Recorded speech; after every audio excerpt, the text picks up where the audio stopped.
আসসালামু আলাইকুম, সবাইকে শুভেচ্ছা জানাচ্ছি। মাসুম মাহবুব। প্রিয় দর্শক, বেশ কিছু গুরুত্বপূর্ণ খবর আছে আপনাদের জন্য রাতের লাইভ সেশনে।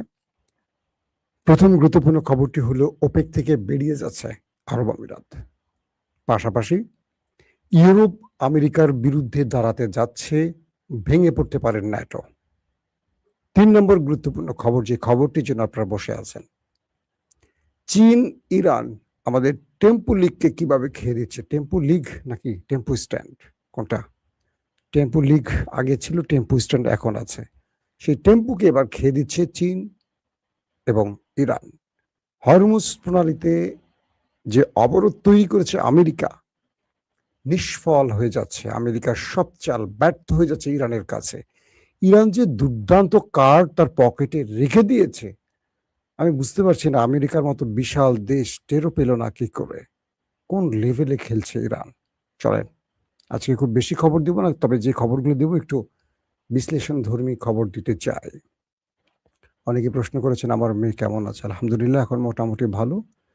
আপনাদের দোয়ায় সুস্থ হচ্ছে। দোয়া করবেন যেন সব ঠিকঠাক থাকে।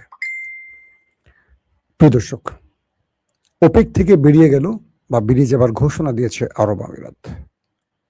ওপেক সংগঠনটি জানেন যে ১২টি দেশের সমন্বয়। তেল সমৃদ্ধ বা তেল উত্তোলনকারী বা তেল খনিজ সম্পদ যাদের আছে, সেরকম রাশিয়া, সৌদি আরব, আরব আমিরাত, এই তেল দেশগুলোর একটি সংগঠন। এবং তারা একটি টিমের মতো পৃথিবীতে তেল বিক্রি করে থাকে। তো সেখান থেকে আরব আমিরাত বেরিয়ে গিয়ে বিশ্ববাজারে নিজের মতো এখন তেলের নিয়ন্ত্রণ করবে বা তেল বিক্রি করবে। আরো অনেকগুলো বিষয় আছে। তো এটা খুব আমার কাছে ভাইটাল মনে হচ্ছে খবরটা, এই কারণে পুরো ওয়ার্ল্ড অর্ডার ভেঙে যাচ্ছে। বিশ্ব নিয়ন্ত্রণ আমেরিকার হাত থেকে বেরিয়ে যাচ্ছে। তাই এই খবরটি খুবই গুরুত্বপূর্ণ।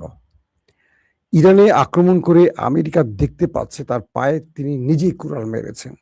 যে ওয়ার্ল্ডকে তিনি কন্ট্রোল করতেন এক আঙ্গুলের ইশারায়, ওঠাতো আর বসাতো, সে ওয়ার্ল্ড অর্ডার এখন ভেঙে যাচ্ছে, পুরোপুরি তাসের ঘরের মতো ভেঙে যাচ্ছে। আপনারা দৃশ্যপটে দেখেন কি ঘটছে প্রতিদিন। যারা নিয়মিত খবর শুনছেন তারা বুঝতে পারছেন আমেরিকার পরাশক্তির যে মসনদ, সেটা এখন নড়বড়ে হয়ে গেছে অথবা ঘুণে ধরে খেয়ে ফেলছে। এখন যে কোনো সময় হুড়মুড় করে ভেঙে চুরমার হয়ে পড়ে যাবে। আরব আমিরাত যখন ওপেক থেকে বেরিয়ে যাচ্ছে, তখন ইউরোপ নতুন পরিকল্পনায় মাঠে নেমেছে। ইউরোপের পরিকল্পনা কি? ইউরোপ আমেরিকার বলয় থেকে বেরিয়ে যেতে চায়। ডোনাল্ড ট্রাম্প ইউরোপকে নিয়ে যে বক্তব্যগুলো দিচ্ছেন বা ইউরোপকে হুমকি ধুমকি দিচ্ছেন, গ্রিনল্যান্ড দখল, এটা সেটা, স্পেনকে ন্যাটো থেকে সাসপেন্ড করবেন, অমুককে এটা করবেন, তমুককে এটা করবেন, মাঝে মাঝে যে বলে পুরো ন্যাটো আমি চালাই, এটা চালাই, ওটা চালাই, এই করি সেই করি। ডোনাল্ড ট্রাম্পের এই ইরানে আক্রমণের পর বিশ্ব তেলের বাজার অস্থির হওয়া, ইউরোপ আস্তে আস্তে লকডাউনে চলে যাওয়ার প্রস্তুতি চলছে, মানে লকডাউনের অবস্থায় পড়তে যাচ্ছে। ইউরোপের কারখানা, শিল্প কারখানা বন্ধ হওয়ার পথে। সবকিছু মিলে ইউরোপ বুঝতে পারছে ট্রাম্পের পাগলামির জন্য তারা বিশাল অঙ্কের ক্ষতির মুখে পড়ছে। তাই ইউরোপ এখন সিদ্ধান্ত নিতে যাচ্ছে। বিভিন্ন বিশ্লেষণে উঠে আসছে ইউরোপ এখন নিজেরা স্বয়ংসম্পূর্ণ হতে চায়। তারা ভাবছে যে আমেরিকার নিয়ন্ত্রণে আর থাকার সুযোগ নেই, সময় নেই। কারণ আমরা আমেরিকার পায়ের তলায় থাকতে থাকতে আমরা নিজেরা নিজেদের পরিচয় ভুলে যাচ্ছি। এক ট্রাম্প, এক আমেরিকা আমাদের নিয়ন্ত্রণ করবে তার ইচ্ছে মতো, আর আমরা মাসুল দেব, এটা হতে পারে না। এবং ন্যাটো থেকে ট্রাম্পকে বের করা বা ট্রাম্প বেরিয়ে যাওয়া যে হুমকি ধুমকি দিচ্ছে, ন্যাটো প্রয়োজনে ইউরোপ নিজেরাই নিয়ন্ত্রণ করবে আমেরিকা বিহীন, এমনও চিন্তা ভাবনা চলছে, এমনও বিশ্লেষণ উঠে আসছে। চিন্তা করতে পারেন যদি ন্যাটো থেকে আমেরিকাকে বের করে দেয়া হয় বা ন্যাটো যদি আমেরিকা বিহীন হয়ে যায়, তাহলে এই ন্যাটোটা কি হবে? আমেরিকার অবস্থা কি হবে? এক ঘরে, পুরো একা। রাশিয়ার তাও তো ইরান আছে, উত্তর কোরিয়া আছে, চীনের মতো পরাশক্তি আছে। আমেরিকার থাকবে কে? এই যে বাংলাদেশ যারা আমেরিকার কথায় উঠে বসে, তারাও তো আমেরিকাকে চিনবে না, বলবে তুই বেটা কে? তো এই মুহূর্তে ইউরোপ নিজেরা চিন্তা করছে তারা কিভাবে এখান থেকে নিজেদের ঐক্য ধরে রাখবে ইউরোপীয় রাষ্ট্রের মধ্যে। এবং ন্যাটোতে যদি প্রয়োজন হয় পরিশুদ্ধ করা, আমেরিকার মুক্ত করা, সেখানেও তারা চিন্তা করছে, এমনও শোনা যাচ্ছে। তো এক বাক্যে এইটুকু বলা যাচ্ছে যে ডোনাল্ড ট্রাম্পের কারণে আমেরিকা তার পরাশক্তির জায়গা, সুপার পাওয়ারের জায়গা থেকে ছিটকে পড়ে যাচ্ছে। যদি ইউরোপ আমেরিকাকে আর মোড়ল হিসেবে না গোনায় ধরে, বা ইউরোপ যদি আমেরিকার বন্ধুত্ব বা মিত্রত্ব থেকে সরে যায়, সেক্ষেত্রে চীন পাশে এসে দাঁড়াবে।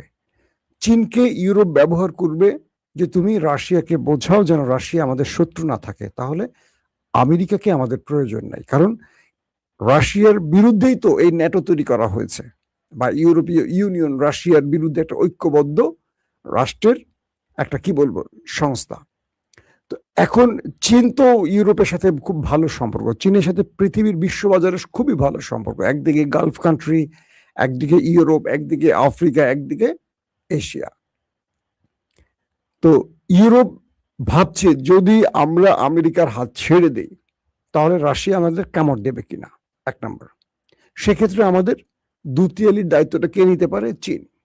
দুই, যদি ন্যাটো থেকে আমরা আমেরিকাকে বের করে দেই তাহলে কি আমাদের ইউরোপের বা ন্যাটো শক্তি কমে যাবে, নাকি ন্যাটো তার রূপে ফিরে আসতে পারবে? কারণ আমেরিকা যেভাবে ইউরোপকে নিয়ে তুচ্ছ তাচ্ছিল্য করছে, বা ইউরোপকে যেভাবে নাকে দড়ি দিয়ে ঘোরাচ্ছে তার ইচ্ছে মতো, খেল খুশি মতো, ইউরোপ কি বলছে যে ইরাক ধ্বংস হলো, সিরিয়া ধ্বংস হলো, আফগান ধ্বংস হলো, ভিয়েতনাম ধ্বংস হলো, প্রত্যেকটা ক্ষেত্রে আমেরিকা ইউরোপকে ভুল বার্তা দিয়ে যুদ্ধে টেনে এনেছে। পরক্ষণে দেখা গেছে যে ইরাকে কোনো রাসায়নিক বা ভয়ঙ্কর কোনো অস্ত্র ছিল না, কিন্তু রাসায়নিক অস্ত্র বা বিভিন্ন পারমাণবিক অস্ত্র হাবিজাবির নাম দিয়ে ইউরোপকে নিয়ে এসছে। আফগানে বিভিন্ন অজুহাতে পুরো ন্যাটোকে টেনে এনেছিল আমেরিকা, 20 বছর সেখানে থেকেছে। ইউরোপের দেশগুলো বা ন্যাটোর দেশগুলো অনেক টাকা গচ্ছা দিয়েছে, ফলাফল কিছু হয়নি। তো ইউরোপ এখন তারা আর মানে আমেরিকার খেলার পুতুল থাকতে চায় না, তারা এখন নিজেরা নিজেদের পরিচয় ফিরতে চায়। যদি এই কাজটি শেষ পর্যন্ত হয়ে যায়, এগুলো আলোচনা চলছে, কনফার্ম এখনো হয়নি। যদি ইউরোপ আমেরিকা থেকে মুক্ত হয়ে আমেরিকার দাসত্ব থেকে বেরিয়ে যায়, যদি ন্যাটো আমেরিকা মুক্ত হয়ে যায়, তাহলে এক বাক্যে বলা যায় আমেরিকা সোভিয়েত ভাঙার পর যে রাশিয়া তৈরি হয়েছে ধপাস করে মাটিতে পড়ে যাবে, একদম ধপাস করে।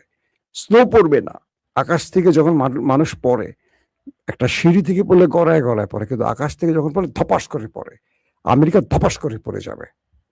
তার মানে ইরান আমেরিকাকে এমন জায়গায়, এমন মাইনকাচি পায়ে ফেলছে যে আমেরিকা এখন দম নিতে পারছে না। চারদিক থেকে আমেরিকা বেকায়দায় পড়ে গেছে। আমেরিকার ইস্টাবলিশমেন্ট দেখছে যে আমেরিকার ওয়ার্ল্ড অর্ডার ভেঙে যাচ্ছে, আমেরিকার সিস্টেম ভেঙে পড়ছে, বিশ্ব আমেরিকার পাশ থেকে সরে যাওয়ার পরিকল্পনা করছে, কিন্তু ট্রাম্পকে নিয়ন্ত্রণ করতে পারছে না। কারণ ট্রাম্প এক ইসরায়েলের কাছে মাথা বিক্রি করে দিয়েছে, কারণ ইসরায়েলের কাছে ট্রাম্পের কোনো বিশেষ ভিডিও আছে, ওই যে মাঝে মাঝে আমাদের ইলিয়াস ছাড়ে কিছু ভিডিও।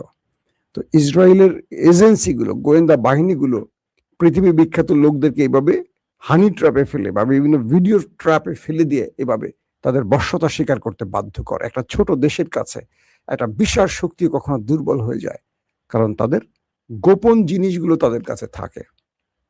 তো এই মুহূর্তে এই একটা অবস্থা তৈরি হচ্ছে। 2 নম্বর যে গুরুত্বপূর্ণ খবর, 3 নম্বর যে গুরুত্বপূর্ণ খবর, এটা খুব ইম্পর্টেন্ট। এটা আজকের শিরোনামের যে খবরটি, মূল খবর যেটাকে আমরা বলতে পারি, হরমুজ প্রণালীতে ইরানকে আটকাবে আমেরিকা, যাতে ইরান বিশ্ববাজারে তেল বিক্রি করতে না পারে। তো ইরান যদি তেল বিক্রি করতে না পারে তাহলে ইরানের অর্থনীতি একদম ভেঙে পড়ে যাবে। ইরান তার সেনাবাহিনীকে, পুলিশকে, তার সরকারি কর্মকর্তা কর্মচারী কাউকে বেতন দিতে পারবে না।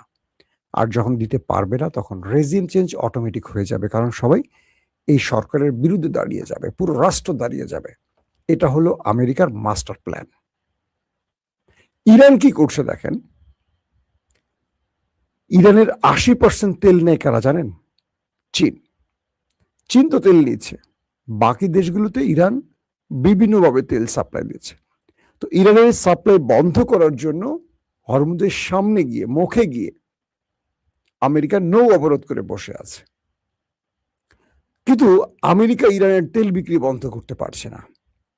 ইরান এখন কি সিদ্ধান্ত নিয়েছে জানেন? তারা জল পথে বা সাগর পথে তেল বিক্রি করবে না। প্রয়োজনে তারা রেল লাইন দিয়ে তেল বিক্রি করবে। এটি হলো আমেরিকার বিরুদ্ধে ইরানের সবচেয়ে বড় কার্ড। কি সেটা? ইরান এবং চীন প্রায় 10,000 কিলোমিটার রেল লাইন তৈরি করেছে জানেন, বিগত কয়েক বছর ধরে। তুর্কমেনিস্তান, উজবেকিস্তান, তারপর আরো যে মানে তুরস্ক জাতিগোষ্ঠীর কয়েকটি দেশ আছে, তুরস্ক আছে, তো উজবেক টুজবেক সবকিছু নিয়ে প্রায় 10,000 কিলোমিটার একটা রেল লাইন ইরান এবং চীন তৈরি করেছে। তো সাগর পথে যে তেলটা যেতে লাগে 30 থেকে 40 দিন, রেল লাইনে সেই তেলটা যেতে লাগে 10 থেকে 15 দিন।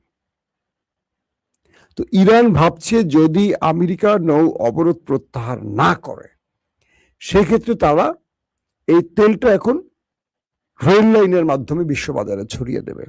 এমনও হতে পারে এই তেলটা চলে যাবে সরাসরি চীন থেকে বিশ্ববাজারে তেলটা যাবে। আপনারা জানেন যে এর আগে আমেরিকা যখন ইরানের উপর একটার পর একটা নিষেধাজ্ঞা দিত, তখন তুরস্ক ইরানের সাথে একটা কোলাবোরেশন করে নিয়েছে। তুরস্ক কি করতো? ইরানের এই পণ্যগুলো তার দেশে নিত, যেহেতু তাদের ল্যান্ড অর্থাৎ সীমান্ত আছে, তুরস্ক এবং ইরানের ভূমি ল্যান্ড আছে, মানে সীমান্ত আছে। তুরস্ক ইরানের অর্থনীতিকে বাঁচাবার জন্য এক প্রকার প্রকাশ্যে হলেও গোপনে, মানে গোপন প্রকাশ্য মিশ্রণে ইরানের প্রোডাক্টগুলো তুরস্ক তার দেশে নেয়, নিয়ে তার দেশের নামে মোড়ক তৈরি করে লেবেল বসিয়ে তুর্কি প্রোডাক্ট নামে বিশ্ববাজারে ছড়িয়ে দিত। এখন বলবেন এটা কেমন কথা? অর্থাৎ ইরানের লেবেল থাকলে তো এটা বিশ্ববাজারে যেতে পারবে না, এটা নিষিদ্ধ হয়ে যাবে। এটা ইউরোপ নেবে, আফ্রিকা নেবে, কারণ নিষেধাজ্ঞা দিয়ে রাখছে ট্রাম্প। তো ট্রাম্পের কথা তো মানতে হবে, ট্রাম্প তো বিশ্বমোড়ল। তো তুরস্ক কি করতো? ইরানের অর্থনীতিকে বাঁচাতে বা ইরানকে বাঁচাতে ইরান থেকে প্রচুর পণ্য তুরস্ক নেয়। তুরস্ক নিয়ে সীমান্ত দিয়ে নিয়ে তারা তুর্কি বিভিন্ন কোম্পানির নামে, যেহেতু তুরস্কের সাথে পৃথিবীর সবার সম্পর্ক আছে, সেটা ইউরোপ বলি, আফ্রিকা বলি, এশিয়া বলি, মিডল ইস্ট বলি, সবার সাথে রিলেশন আছে। এইভাবে তুরস্ক তার নিজের নামে মানসম্পন্ন ইরানি প্রোডাক্টগুলোকে বিশ্ববাজারে ছড়িয়ে দিত নিজের নামে, আর এটার বিনিময়ে ইরান ব্যাপক মানে বিশাল অঙ্কের অর্থ পেত। এটা ছিল তুরস্ক ইরানকে রক্ষার একটা কৌশল। আরেকটি ছিল আজারবাইজান অঞ্চল।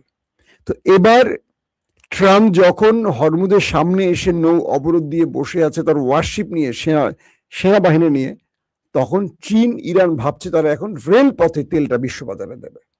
যদি এই 10,000 কিলোমিটারের পথ ধরে, মানে 10,000 কিলোমিটার দূরত্ব না, 10,000 কিলোমিটার রেল লাইন তারা বসিয়েছে কয়েকটি দেশের মধ্যে, যেটা বললাম তুর্কমেনিস্তান, উজবেকিস্তান, তারপর হচ্ছে আপনার চীন, এরকম আরো কয়েকটি দেশের মধ্যে এই রেল লাইনটা আছে। পাশাপাশি পাকিস্তান আছে, আফগানিস্তান আছে। বলা হচ্ছে ইরানের তেল গোপনে পাকিস্তানেও যায়, কিন্তু পাকিস্তান সেটা মুখে বলে না, যেহেতু আমেরিকার মিত্র তারা। এখন বললে তো আমেরিকা ইরান কি বলে পাকিস্তানের উপর নিষেধাজ্ঞা জারি করবে চোরাই পথে, সেটা আমেরিকা কি বলে পাকিস্তান সরকার জানে, কিন্তু তারা এটাকে প্রকাশ করে না যাতে আমেরিকা না জানে। আফগানিস্তানেও যায়। তো এখন ইরানের মূল পরিকল্পনা, যেহেতু ইরানকে ঠেকাবে, আমেরিকা তেল বিক্রি বন্ধ করে দিয়ে ইরানের অর্থনীতিকে ধ্বংস করে দেবে। ইরানের প্রধান রপ্তানিকারক জিনিসটাই হলো তেল আর গ্যাস। এখন চীন বলছে যে আমরা রেল লাইনে আমাদের তেল আদান প্রদান করব, আর এটার অর্থায়ন ডলারে হবে না, ইউয়ানে হবে, ক্রিপ্টোকারেন্সিতে হবে। তাহলে ট্রাম্প বেচারা এখন কি করবে বলেন? আকাশ ভেঙে পড়লো ট্রাম্পের মাথায়, কারণ ইরান তার প্রতিটা জায়গায় বিকল্প পথ উন্মোচন করে রেখেছে, একটা বিকল্প কার্ড রেখেছে। আমেরিকা যদি হরমুজের সামনে থেকে না যায়, তাহলে রেল লাইন। আমেরিকা যদি আক্রমণ করে, তাহলে তার ঘরে আছে গোপন ভয়ঙ্কর মিসাইল। ইরান বলছে যে মিসাইলগুলো এখন পর্যন্ত আমরা শত্রুর বিরুদ্ধে ব্যবহার করিনি। এখন প্রশ্ন করবেন, ইরান হামলা, এত ক্ষতি হলো, এত কিছু হলো, তাহলে ইরান এই মিসাইলগুলো জমা রেখেছে কেন? এই মিসাইলগুলো জমা রাখার ব্যাপারে ইরানের মূল বক্তব্য না আসলেও বিশ্ব গণমাধ্যম বা আউটলেট বলছে ইরান শত্রুর প্রতিটি ধাপের জবাব তার সক্ষমতা অনুযায়ী দিয়েছে। কিরকম? আমেরিকা কি ইরানে নিউক্লিয়ার ইউজ করেছে? করেনি। ইসরায়েল করেছে? করেনি। তারা যেই লেভেলে অ্যাটাক করেছে, যুদ্ধ বিমান দিয়ে মিসাইল বা বোম্বিং করা বা মিসাইল ছোড়া, ইরান সেই কাজটি করেছে। ইরান তার যুদ্ধ বিমান কম ব্যবহার করেছে, তারা ড্রোন এবং মিসাইল ব্যবহার করেছে। যখন ইসরায়েল কিংবা আমেরিকা ইরানে ভয়াবহ কোনো অ্যাটাক করবে, নিউক্লিয়ার টাইপের বা এরকম আরো ভয়ঙ্কর কিছু যেটা ইরানের ব্যাপক ক্ষতি করেছে, তখন ইরান তার পকেট থেকে বা তার গোপন জায়গা থেকে আরেক ভেরিয়েশন মানে নতুন ভেরিয়েশনের মিসাইল মারবে। ইরান ভাঁজে বাজে তার অবস্থাটাকে ধরে রেখেছে যাতে আমেরিকা অবস্থাটা বুঝতে না পারে। অর্থাৎ আমেরিকা এখন পর্যন্ত ইরানের যে কটা অ্যাটাক হয়েছে ড্রোন মিসাইল এটা সম্পর্কে অবগত হয়েছে আমেরিকা ইসরায়েল। ধরেন এই যে 40 দিন যুদ্ধ শেষে যে বিরতিটা হলো, এই বিরতিতে তারা আমেরিকার ইরানের ড্রোন এবং মিসাইল ঠেকাবার জন্য কি কি পদক্ষেপ এগুলো কিন্তু তারা করে নিচ্ছে, যাতে ইরান এই মিসাইল গুলো বা ড্রোন দিয়ে যেভাবে কাঁপিয়েছে গালফ কান্ট্রি বা মার্কিন বেজ বা ইসরায়েলকে, তারা সেই জায়গাগুলো যেখানে গ্যাপ সেই গ্যাপগুলোকে এখন পূরণ করবে। কিন্তু ইরানের কাছে যে আরো ভয়ঙ্কর মিসাইল আছে ইরান তো সেগুলো ব্যবহার করেনি, এগুলো সম্পর্কে আমেরিকা ইসরায়েলের কোনো আইডিয়া নাই। তো দ্বিতীয় ফেজে যখন যুদ্ধটা আবার বাঁধবে, ইরান সেই মিসাইলগুলো যখন মারবে, তখন আমেরিকা ইসরায়েল আবার অন্ধ হয়ে যাবে, তাদের প্রতিরক্ষা ব্যবস্থা ইরানকে ইন্টারসেপ্ট করতে পারবে না। তারপরের ফেজে কি হবে সেটাও ইরান তৈরি করে রেখেছে। অর্থাৎ ইরান এক মাঠে মানে একই সঙ্গে যুদ্ধ করেছে আর মাটির নিচে বসে তাদের যে সুরঙ্গের মধ্যে বিশাল টানেল সিস্টেম করে একটা নতুন পৃথিবী, মানে যেটাকে বলা হয় মিসাইলের পৃথিবী বা ড্রোনের পৃথিবী নগরী, সেখানে তাদের প্রতি ঘন্টায় মিসাইলের কাজ চলছে। অর্থাৎ আগে তারা যে মিসাইল বা ড্রোন গুলো বানাতো একটা টাইম শিফট করে 24 ঘন্টা এখন তাদের কাজ চলছে, 24 ঘন্টা।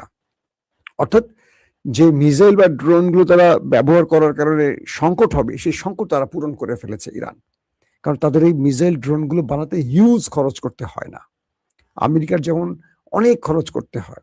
আবার ধরেন ইরান যে মিসাইল বা ড্রোন গুলো বানাচ্ছে কাঁচামাল অধিকাংশ চীন থেকে আসে, চীনের সাথে ইরানের সম্পর্ক ভালো, কিন্তু আমেরিকার F-35 বলি, আমেরিকার যে মিসাইল গুলো বলি বা আদার্স যে ইকুইপমেন্ট গুলো আছে, অস্ত্রগুলো আছে, তার অনেক কাঁচামাল বা অনেক যন্ত্রাংশ চীন থেকে আনতে হয়, যেগুলো চীন আর আমেরিকাকে এখন দিচ্ছে না। তার মানে যে ক্ষতিটা আমেরিকার হয়েছে সেগুলো পূরণ করতে হলে চীনের কাছে রিয়েল আর্থ এলিমেন্ট গুলো আনতে হবে। এগুলো রিয়েল আর্থ এলিমেন্ট গুলো এখন আর ইরান কি বলে আমেরিকা চীনের কাছ থেকে পাবে না। তো চীন কিন্তু আমেরিকা কিন্তু সংকটে পড়ে যাবে। এই মুহূর্তে ইরান যে খেলাটি খেলছে, ধরেন বাণিজ্যিক লড়াইতে বাণিজ্যিকভাবে ট্রাম্পকে ওভার ট্রাম্প দিচ্ছে রেল লাইনের বিষয়ে, যুদ্ধ ছড়িয়ে পড়বে যেমন যুদ্ধ নিয়ে তারা প্ল্যান করছে। আমেরিকার আজকের গুরুত্বপূর্ণ খবর, আমেরিকার জেনারেলরা ট্রাম্পকে আবারও বলেছে এই যুদ্ধ আমাদের করা উচিত না। ট্রাম্প বলছে যে এই যুদ্ধে আমরা বিজয়ী হব, ইরানকে আমরা ধ্বংস করে ফেলেছি। আর আমেরিকার জেনারেলরা বলছে এই যুদ্ধে আমেরিকার পরাজিত হওয়ার মানে পরাজয় বরণ করার সম্ভাবনা বেশি, কারণ ইরানকে আমেরিকা সেইভাবে ধ্বংস করতে পারেনি।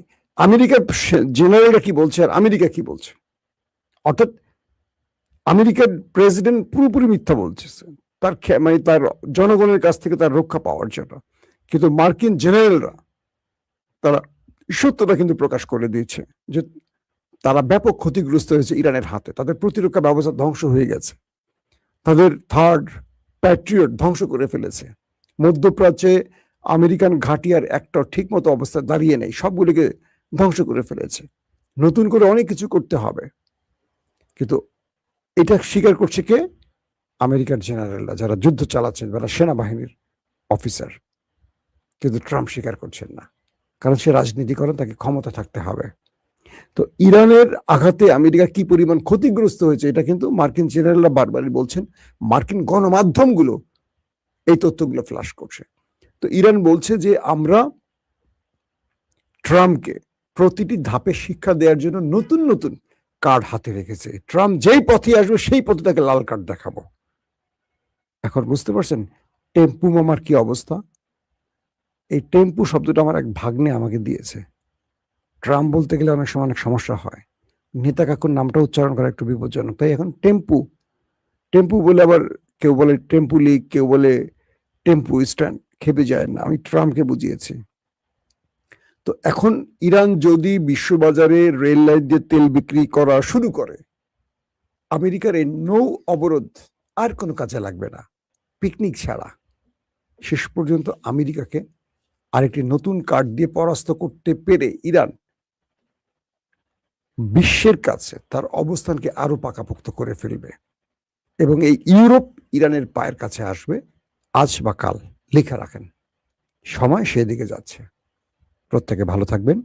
আল্লাহ হাফিজ।